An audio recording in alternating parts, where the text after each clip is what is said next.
Hello, everyone. Thank you for joining our presentation today, titled First Two Critical Steps to Prepare for the CCPA, the California Consumer Privacy Act.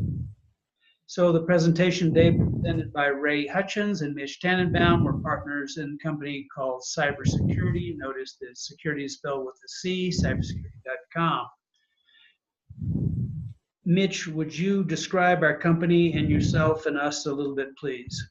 Sure. So cybersecurity is a small, full-service cybersecurity firm based in Denver, Colorado. We support a number of industries, including financial services, healthcare, defense, software development, and others.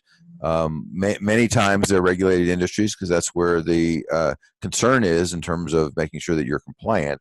We offer a full range of services, including assessments, mitigation, incident response, and education. This is part of our education mission. It's important for people to understand what their requirements are because most people are not cybersecurity experts and really don't want to be. They're in the business of running their business. They need help understanding what the requirements are. In this particular session, we're going to talk about the California Consumer Privacy Act, but there's a number of other laws that are coming up fast behind it. Washington State just introduced a bill very similar to California, and if you're doing business in Europe, the General Data Protection Regulation is already in force. My background includes many years in financial services technology and also in defense. I've been the Chief Technical Officer, the Chief Information Officer, and the Chief Information Security Officer. I've built data centers, headed up software development teams, and worked with customers. So I've kind of have a fairly broad background in terms of the whole range of the technology industry. And my background is I got into cybersecurity through a completely different route.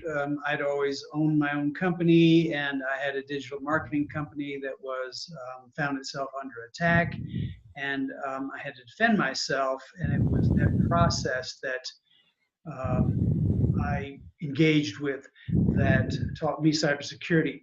Mitch and I were in cybersecurity separately, doing our own thing until about 4 years ago. We met and we started working on some jobs together, and we decided to merge our companies into cybersecurity. So that's a bit of our history. Today we're going to be talking about the California Consumer Privacy Act because that's a big thing. A lot of people coping with that out there, and we've been helping our clients do it. And there's we're going to have a pretty simple conversation about how to take this thing on. So first of all, and here's an overview. We're going to talk about does it apply to you or not, and then we're going to get into data mapping, and then the next steps after data mapping, and then the benefits of mapping. So we're going to try to keep this pretty short and to the point on this. So starting with does it apply to you? So it starts off with 25 million plus in annual sales or 50,000 in annual visitors. Mitch, would you expound on that a bit? Yeah, so the challenge for most organizations is that many companies, first of all, it doesn't matter whether you're located in California or not. It's a matter of whether you have clients who are located in California. It's an important distinction. Your business could be in Texas and New York or Wyoming, doesn't make any difference. If you have clients who are in California, that's the determining factor in terms of whether you have to comply. Okay, so that's number one. Number two, the criteria. 3 criteria under the law. 25 million or more in annual sales. Some people will meet that, some people won't. If you are a subsidiary of a bigger company, it means 25 million for the bigger company, not 25 million for the subsidiary. 50,000 annual visitors to your website is the easiest way of describing the second requirement, which is 50,000 unique identities in any given year. That could be a person, that could be a household, and if a person visits your site by way of their desktop, their laptop, their phone, and their tablet, that's 4 identities now. So most people will actually hit that 50,000 threshold pretty quickly. The third one, which is going to be less relevant, is half of your income comes from selling data. Okay, by the way, what gives us the right to act like experts on this thing? Well, first, we're in the business. We've spent a lot of time studying this thing, and if you look at our website, you'll see we're making a lot of joint presentations with various law firms. Most recently, this one's not up because it's a proprietary presentation, but most recently, Mitch made a presentation with the National Mortgage Bankers Association in conjunction with the California Mortgage Bankers Association and a big law firm that they're associated with, to over 300 people. So we've got a lot of experience understanding this regulation. So one of okay, if you qualify, if you're covered by this thing, what do you got to do? Step one is you've got to do something called data mapping, and this is not done very much. But this is let's deal with the definition on this. Would you describe the definition, please? So let me take one quick step back, and that is, why do you care about data mapping? And that is because under the CCPA and other similar laws, consumers have new rights that they have never had in the United States. Things like a right to know what data you've collected, a right to correcting erroneous information, a right to be forgotten, and things like that. If you don't know where your data is, you don't stand a chance of being able to achieve that. So data mapping is the first step in the process of knowing what data you have, where it is, who you share it with, and things like that. So let's talk about what it means. It's the process of defining exactly where in your system personally identifiable data, and under the California law, personally identifiable data is a very broad definition. Goes from one end, at the technical end, it goes to your IP address, and at the other end, it goes to how you smell. That is not to say what the process is of your smelling others, but what you smell like, your olfactory offshoot. So pretty broad definition. So that's the first piece of it.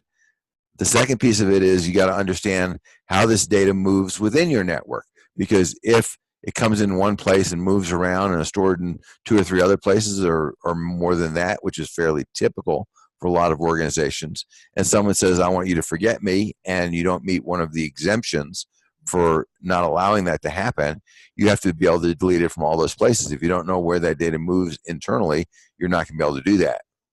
And the third piece is how the data moves between your network and applications and other networks, like third parties that you've engaged. And a simple third party might be like an Amazon, because you control that. But a more complex third party is going to be an industry vertical application, might be like Salesforce.com or something like that. So in that case, you have less control of your data, but you have no less responsibility for doing the things that are required to be done under the CCPA regulation. Okay, so that's a good explanation of what data mapping is. And so once you go through this process of data mapping, you're going to end up with, in this particular case, we made a list of 8 possible different maps. Your situation might be a little bit different. You might have more or less on there, but you're going to have you're going to have a physical layer map, logical server map, data storage map, user data flow. You're looking not only to show you where the data is, but how the data flows, right? So you've got various flow maps in there.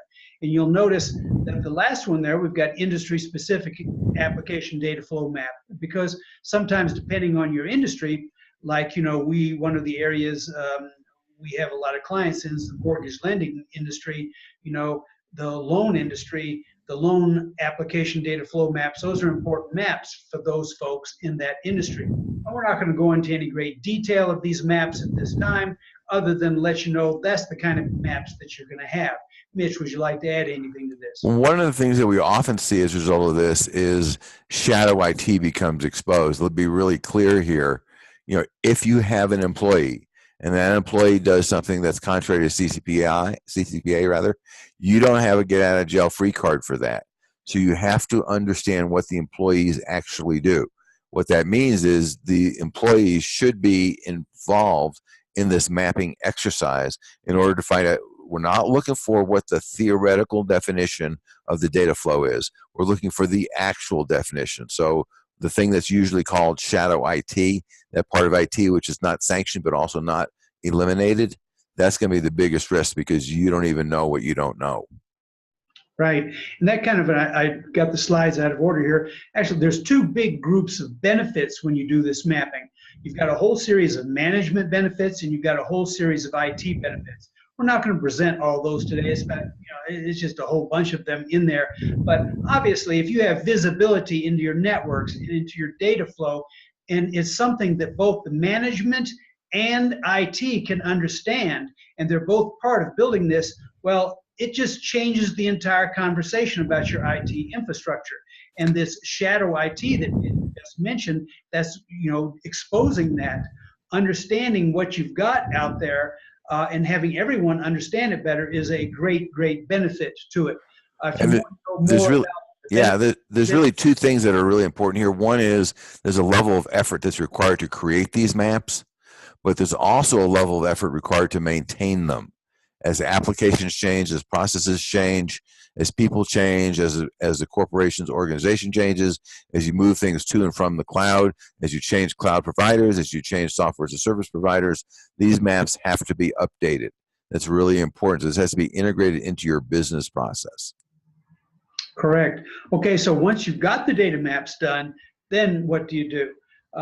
You've got to go from there, right? And so we've got a list here of typically the kinds of things you've got to do in order to comply. Reviewing your insurance cover, your cyber insurance cover, revising your online disclosures, doing your cybersecurity program, performing a CCPA and GDPR, General Data Protection Regulation, gap assessment. Mitch will talk about that in a second. Develop opt-in and opt-out processes, develop processes for data access requests, and review and revise vendor contract language. This is a high level look. Now, each one of these items we could go into in great detail, but it gives you an overview of what you're going to have to do to bring things in line. But it all starts with that data mapping. Mitch, what would you like to add to this conversation here? So let's just go down in order and see if I have things that I think are important. When it comes to insurance, we're specifically talking about cyber liability insurance, not general corporate liability. General corporate liability gives you almost no protection at all against some sort of cyber incident. And what we found in many cases when it comes to cyber liability insurance, people have the wrong coverage because it's a non-standard form policy. Online disclosures, you're required to provide disclosures under both California and the General Data Protection Regulation, which is the part that covers the European Union and people doing business in the European Union. There are very specific disclosures. You have to tell people what their rights are. You have to tell people how they execute their rights, and you have to tell them what the timelines are. So all that needs to be in the disclosures. And under both regulations, this cannot be buried under page 17 of a privacy policy. It has to be easily accessible. So historically, what we've seen corporations will go off and bury these disclosures in a really long form of legalese, and both the European Union and California have said this won't comply. You have to review your cybersecurity program, because now all of a sudden, in the case of GDPR, you could have a 20 million euro or 4% of your total global revenue is the worst case scenario maximum fine that you could face. Under California law, you could face a fine of $750 per record exposed. So if you have 1 million records exposed, which in today's world is not very big, that's a $750 million potential liability if you have a breach. So you want to review your program, look at your incident and response program, look at training, look at a whole bunch of different things. You want to do a gap assessment to go off and see where you're not compliant with the regulations. And of course, this all boils down to the amount of risk you're willing to accept as an organization. It's perfectly fine to accept risk if you understand what risk you're accepting. It's not so good if you don't understand what that risk is. In both laws, there's a requirement for opt-in and opt-out, and they're different. So, for example, if you're collecting under the European law, what they call sensitive information, which is kind of interesting. Like, for example, they consider union membership sensitive information in the EU. Under California law, healthcare information. So different laws, different things are sensitive and not sensitive. And in some cases, you have to only provide people the ability to opt out, but in other cases, you only are allowed to let them opt in. So you have to understand where each law gives you those particular abilities, and then go off and implement the policies and procedures and processes to do that. You have under the California law, you have 45 days to respond, and if you can justify it, you can get a 45-day extension to respond to a request. Well, you got to track the request. This is the processes and procedures. You got to track your response. If the user says, I don't want you to, I don't want you to sell my data, or I want to be forgotten, two different things, then you have to track that. and you have to deal with the fact, for example, from a process standpoint of what happens if you restore backup and the data was in the backup. What happens if one of your employees has the data on their local machine and someone opts out? How do you track that? So that's really the next bullet, which is developing these processes. And then, and very important, is to review and revise vendor contract language. It's a whole separate thing. We talk about vendor, specifically cyber risk management, not vendor compliance risk management, to make sure that the vendors, everybody understands. Let's say there's a breach, and we've had a zillion breaches where vendors have been the culprit. If we look at one of the big early breaches was the Target breach, right? We have the Home Depot breach. We're all talking about vendors there that were the culprits. Who's responsible? Does the vendor have enough insurance? Is it clear who's going to be liable? You want to make sure all of that is in the contract. Under CCPA, it specifically says that you have to make sure that vendors are complying with the same set of regulations that you are. So you want to make sure that you're looking at that vendor contract language and revising that as necessary to make sure that your vendors are not going to be a source of a problem for you, because you're going to wind up getting sued. Whether you can then countersue the vendor, because the customer doesn't even know that maybe in many cases that there's a vendor involved. So you want to make sure that you're covered and you're not left holding the bag. So that concludes our presentation here today.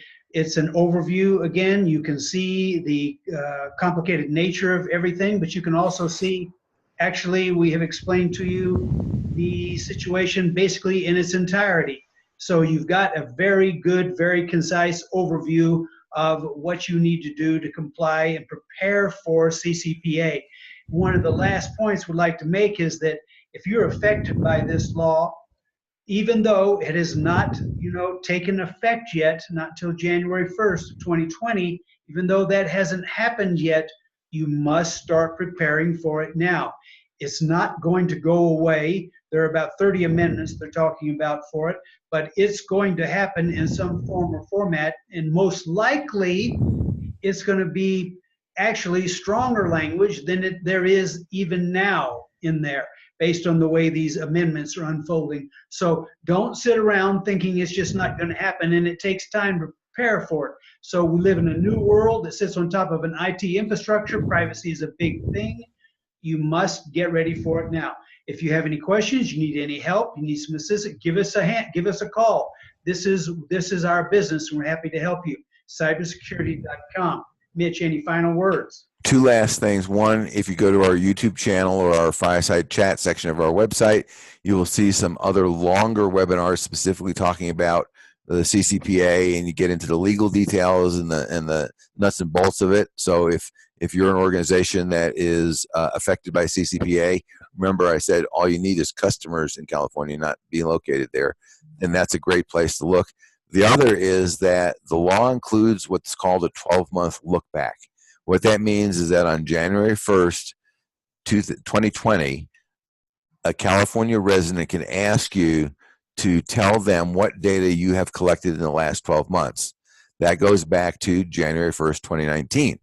So you need to be able to tell someone on January 1st, 2020, when the law goes into effect, what data you've collected since January 1st, 2019. So in some sense, you're already behind the 8 ball if you haven't started this.